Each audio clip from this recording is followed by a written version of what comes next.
Muy buenos días, buenas tardes y buenas noches, compañeros y compañeras.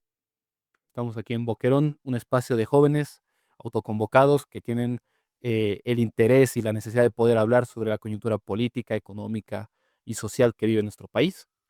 Estamos aquí nuevamente con un invitado especial, hermano Rudy. ¿Cómo estás? Muy buenas tardes, buenas noches. Muy buenas tardes, querido compañero José. Es un gusto a través de este medio saludarles y también saludar a nuestros hermanos que nos ven en diferentes lugares de nuestro país y, por qué no decir, en el exterior también, porque hay mucha gente migrante que desde las provincias, por diferentes necesidades y factores, tuvieron que salir, pero sin embargo nos ven, nos siguen y también a través de diferentes medios compartimos con ellos, ¿no?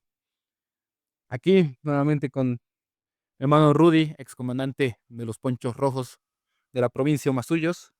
Estamos para tocar todo lo que es el panorama político electoral que está viviendo ahorita nuestro país.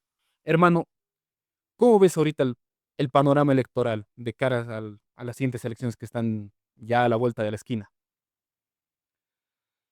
Vemos con mucha preocupación, con mucha incertidumbre, y así lo ve nuestra población también, principalmente en las provincias, porque aparte de las elecciones que ya transcurrieron en nuestro país, este tiene una particularidad en donde el órgano electoral, que debe ser el ente rector quien dirija y resuelva los problemas que surjan en torno a estas elecciones, pues ha perdido ese control, ¿no? Son otras instancias, decimos el Tribunal Constitucional Plurinacional, por ejemplo, quien en realidad define, parece que quiénes van a ser las siglas que participen, y hasta ahora no terminan de cuajarse las candidaturas, es decir, no tenemos garantías de que si los que están temporalmente hoy en la lista, mañana o en una semana van a estar, ¿no? Entonces, lo cual de por sí ya le suma a este proceso de crisis institucional que existe en el órgano electoral, ya con estas, vamos a decir, cosas que surgen a diario, de que existe nomás una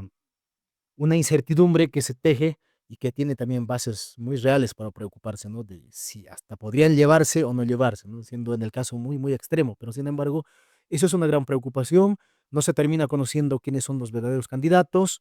Algunos que están por retirarse, no sé si sabemos por inteligencia, por precaución o por temor. Entonces, hay esas particularidades que se están presentando y va a ser muy interesante ver cuál va a ser el desenlace, ¿no? De esto. En ese sentido, bueno, queda claramente figuras de ciertos candidatos históricos de la derecha como Manfred Reyes Villa, Tuto Quiroga, Samuel Doria Medina, que, bueno, vienen esperando la silla presidencial hace más de 25 años, la mayoría de ellos. ¿Cómo los ves? ¿Cómo ves la situación de estos candidatos que proponen acabar con todas las empresas y bonos del Estado? Estos candidatos que proponen precisamente volver a la República, acabar con el Estado plurinacional. ¿Cómo, ¿Cuál es el panorama que tú lo ves en torno a estos candidatos que andan perfilándose a nivel nacional? Más allá de la pluralidad de candidaturas, que son varios, entre los que más o menos tienen buena intencionalidad de voto y algunos que no arrastran ni su familia, me parece. Sin duda. Sin duda, eso es cierto. Lo que se puede ver con mucha claridad son las visiones del tipo de país que encarnan nuestras candidaturas. Ujú. Ahí ya no tendríamos mucho problema porque no es necesario analizar en detalle el programa de Tuto, el programa de Samuel, el programa de Manfred en referencia al plano económico o en referencia al plano político, ¿cierto? Ujú. Y de algunos candidatos que se autodenominan de izquierda, aunque eso es bastante debatible, pero de alguna forma representan también alguna visión que en algún momento el MAS en sus mejores momentos intentó representar, ¿no? Es Claro. decir, los intereses de los sectores obreros, humildes, campesinos, de cuáles eran sus aspiraciones, de cómo se puede transformar la realidad de pobreza en la que se desenvuelven ellos, ¿no es cierto? Entonces, me parece que esas dos visiones en esta elección están claras, ¿no? Los de la derecha, su nombre lo dice, los actores lo dicen porque no son candidatos nuevos. Ujú. Ellos criticaron al MAS en algún momento, diciendo que el MAS era un partido autoritario y que no renovaba sus liderazgos. Claro. Y cuando nosotros nos preguntamos, ¿y cuándo ellos van a renovar sus propios liderazgos en sus propios partidos? Eso es una paradoja, ¿no? O sea, criticas al adversario porque no renueva su dirigencia, pero En el tuyo tampoco renuevas, pero parece que está bien. Entonces, esa es una lógica en donde la gente ya no se deja mentir, pues también de alguna forma, ¿no? Entonces, esas son las visiones. Están hablando de volver al republicanismo, es decir, si desde el 2006 hemos entrado en un proceso de construcción con sus vicios, virtudes, seguramente con muchos defectos, en el gobierno que ya está terminando su ciclo con el MAS, volver al republicanismo, ¿qué implicaría para la mayoría de la población? Transformación, desarrollo, cambio, no. Estamos viendo que ellos están diciendo que incluso hasta algún representante de esa clase social en algún momento cuestionaba y decía que fue un gran error devolverle el voto o darle el poder de voto a los campesinos. O sea, hasta ese tipo de discursos están empezando a aflorar. O sea, parece que en vez de ir adelante, estos políticos de la derecha tradicional, porque se representan, quieren llevarnos al retroceso, ¿no? Entonces, las conquistas sociales, decimos en muchos programas y en diferentes espacios, no son regalo de ningún gobierno, Sí, ¿no? Las conquistas sociales que tiene la población, el Estado plurinacional, que es una construcción desde las organizaciones sociales, es la misma conquista del pueblo organizado, del pueblo movilizado, de aquellas dirigencias con una visión clara de transformar el país, ¿no? Entonces, cuando vemos a una derecha empecinado en arrodillarse al imperialismo, en este caso inglés, porque les gustan mucho el tío Sam, parecen ellos, entonces ya sabemos a qué tipo de sociedad nos va a guiar, ¿no? Y una izquierda, representada en este caso ya por los partidos, vamos a ver, entre Andrónico, está por ahí el MAS también, que discursivamente dicen eso, que no termina de clarificar de cómo tratar de sobrellevar una candidatura exitosa en un proceso de gobierno en donde su principal carta de presentación fue la crisis económica, social, institucional en el país, ¿no? claro. Entonces, por ese lado hay mucha complicación a la hora de determinar, ¿no? De quién siempre puede ser el salvador, entre comillas, de esta crisis que atraviesa nuestro país, ¿no? Entonces, me parece que el análisis es un poquito más complejo en ese sentido. Claro. Y ahí vamos un poco justamente con lo que estaba cerrando, los candidatos denominados de la izquierda, que son claramente, digamos, 2, 3 partidos ahí que siglas que en muchos casos, porque no llegan a tener mayor estructura, están disputando el discurso de una izquierda, digamos.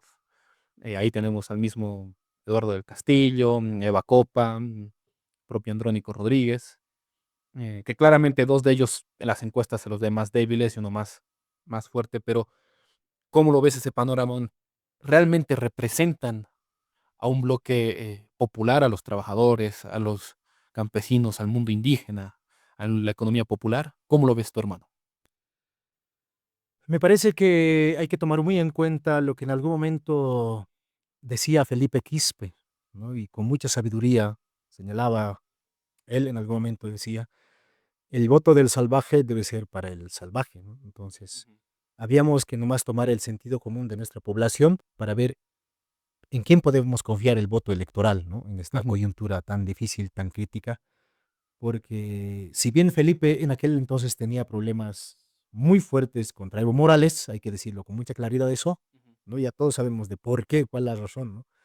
Y si bien criticaba al MAS, pero él en algún momento dijo que habría que votar por el MAS, porque en ese momento, en esa coyuntura, en esa etapa, era lo que más se asemejaba, lo que más cercanía tenía con la población rural, con la población migrante, con la población informal, ¿no es cierto? Claro, Entonces, me parece que no estamos muy lejos de ese escenario, ¿no? Entonces, el panorama en este momento es identificar qué candidaturas representa esa cercanía con la población.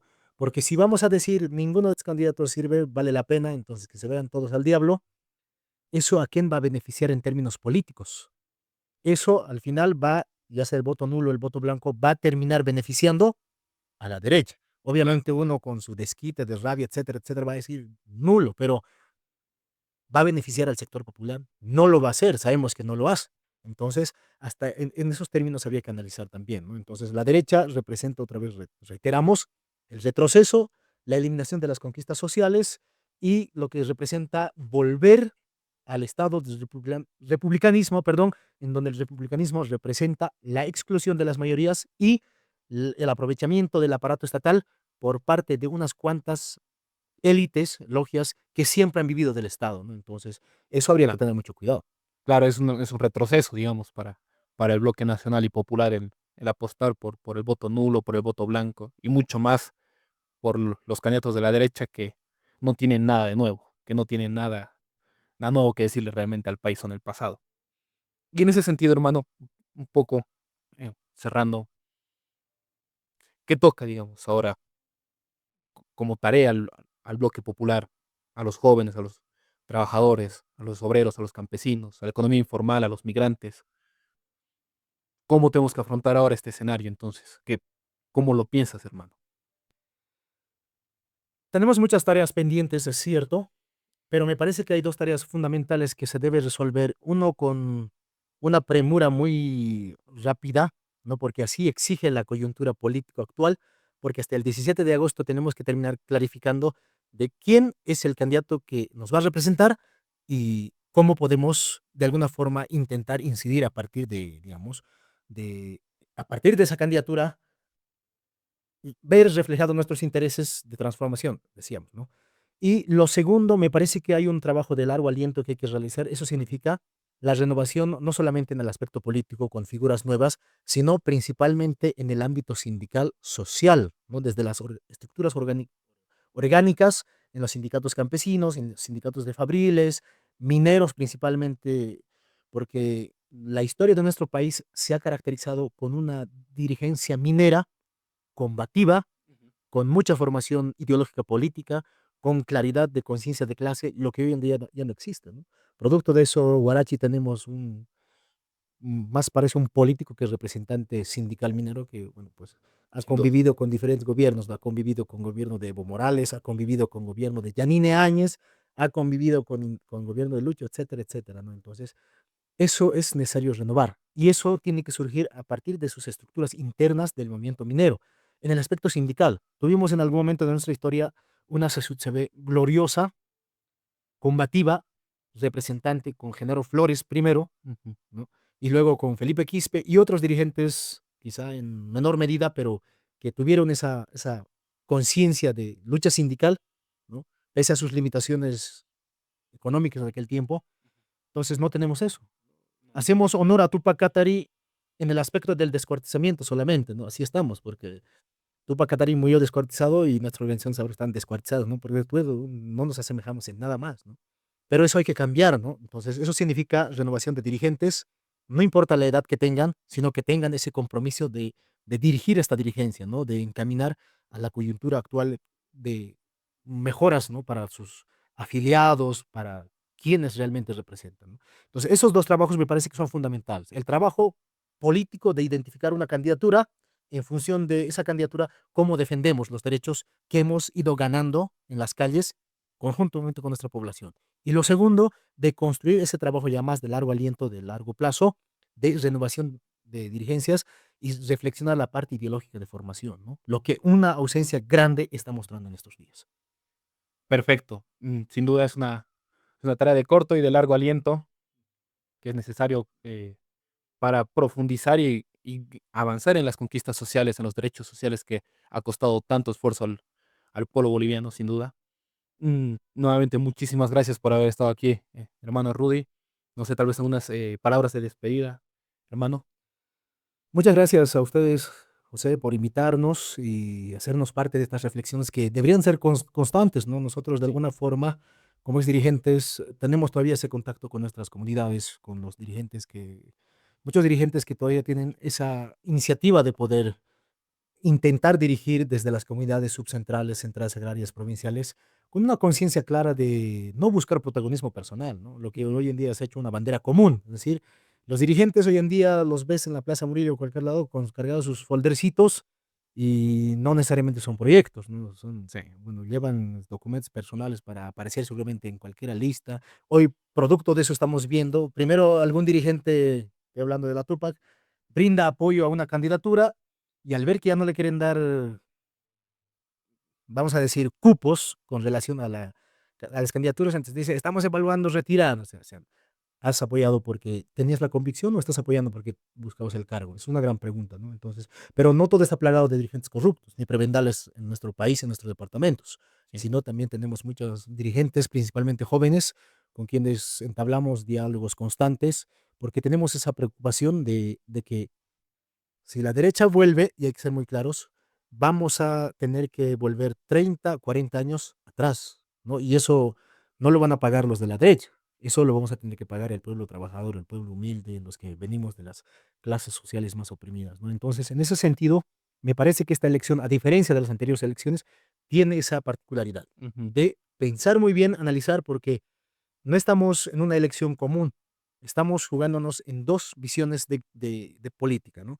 Defender los derechos socialmente conquistados o volver al republicanismo y ya hemos visto, ¿no? En 2019 esa pequeña muestra de casi un año en donde cómo es la derecha. Sí, Si bien han acusado al gobierno del MAS por corruptos, por contratos millonarios, etcétera, es que es cierto, no vamos a negarlo. Pero ¿qué pasó? Se titulan tierras, se apropian en trámites express, ¿no? 33.000 hectáreas, hasta de lagunas en Santa Cruz, hablo de Marinkovic, por supuesto. Respiradores, o sea, estudiantes de Harvard o titulados de Harvard, imagínense, ¿no? Lo que en estos días también hemos visto, ¿no? Marcelo Claure los lleva a Harvard. En ese tiempo trajeron a un tal Mohamed Mostajo, si no me equivoco, sí, se hace mamar en la compra de respiradores, ¿no? Aparte que podemos seguir enumerando más y más la compra de gases, por ejemplo, con Arturo Murillo, con contratos de sobreprecio, etcétera. O sea, la derecha ni bien entra al gobierno, al día siguiente ya está robando. Y eso nosotros no especulamos, no emitimos opinión.